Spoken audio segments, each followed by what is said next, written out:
So are you torn between investing in real estate or the stock market? You are not alone. This age-old debate has confused investors for decades. But today we are breaking it down into simple actionable steps once and for all. Hi, I'm Maurice and I've invested my own money into multiple real estate properties and also the stock market. And in this video we will compare investing in real estate versus the S&P 500 using hard data, and by the end you will have a clear understanding of which option might be better for you and beyond. It's all about getting the numbers right so you can make your own calculations because it totally depends on your own situation. So first, let's bust a common myth. Your primary residence isn't an investment. As Robert Kiyosaki says, an asset puts money in your pocket and a liability takes money out. Your home with a mortgage payment, property taxes and maintenance costs is typically a liability. But still, you need a roof over your head, right? Whether you buy or rent. So when we talk about real estate investing, we are focusing on rental properties. So let's compare this to investing in the S&P 500. So first let's start with real estate. Average appreciation. Historically, US houses appreciate about 3.8% annually, just above inflation. Appreciation means the increase in the value of the property over time. Rental income. A well-chosen rental property can generate monthly income. You can control a large asset with a small down payment, often around 20 to 25% of the property's value in the US. In Europe, it is a little bit different. Tax advantages. You can deduct mortgage interest, property taxes, and depreciation on your rental property from your taxable income, reducing your overall tax bill. Now, the S&P 500, its average return since its inception in 1957, the S&P 500 has returned about 10%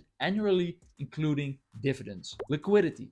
You can buy or sell S&P 500 index funds instantly, making your investment highly liquid.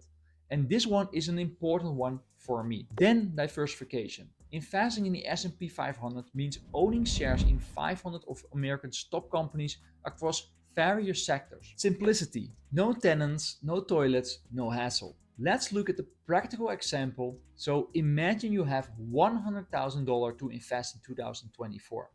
In scenario 1, we talk about real estate investment. So you have an investment of $100,000 as a 20% down payment on a $500,000 rental property. Your rental income is $2,500 per month or $30,000 per year. Expenses. You have a mortgage, taxes, insurance, and maintenance. Estimate at a $25,000 per year. Your cash flow is $5,000 per year. Appreciation. If the property appreciates at a historical average of 3.8%, that's a $19,000 in appreciation per year. Total return. You have a $24,000 or 24% on your $100,000 investment. So that sounds great, right? But remember, this is a simplified example. We haven't accounted for major repairs or problems with tenants. And what about if your down payment is higher or your interest rate is slightly higher or lower than we calculated? Or what if you could get way more on your rental income? You see, it could make a big difference to the scenario. So I would recommend you always calculate the different scenarios and take the pros and the cons into account. So then let's dive into scenario number 2, the S&P 500.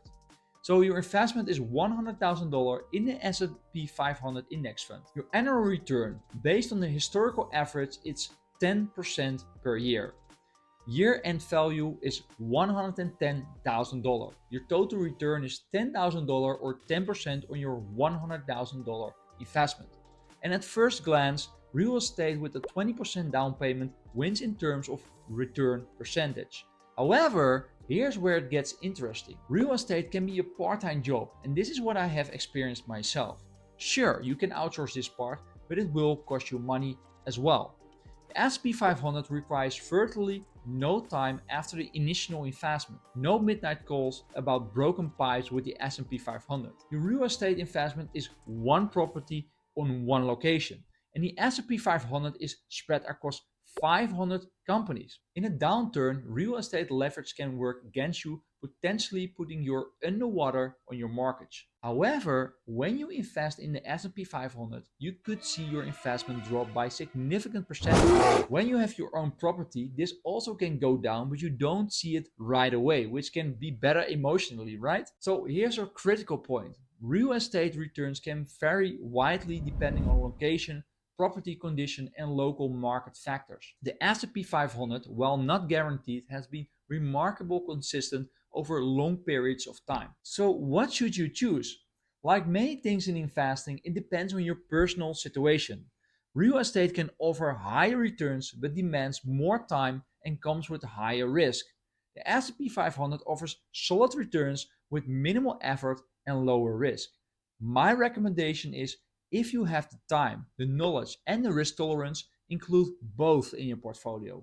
Start with the S&P 500 for its simplicity and consistency.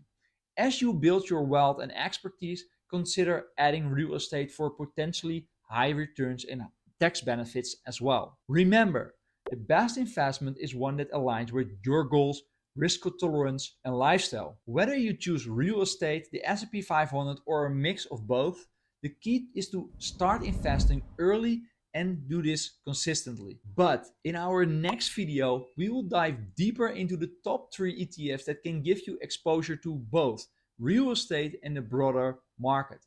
You won't want to miss this out. Until next time, this is Maurice, helping you build one investment at a time.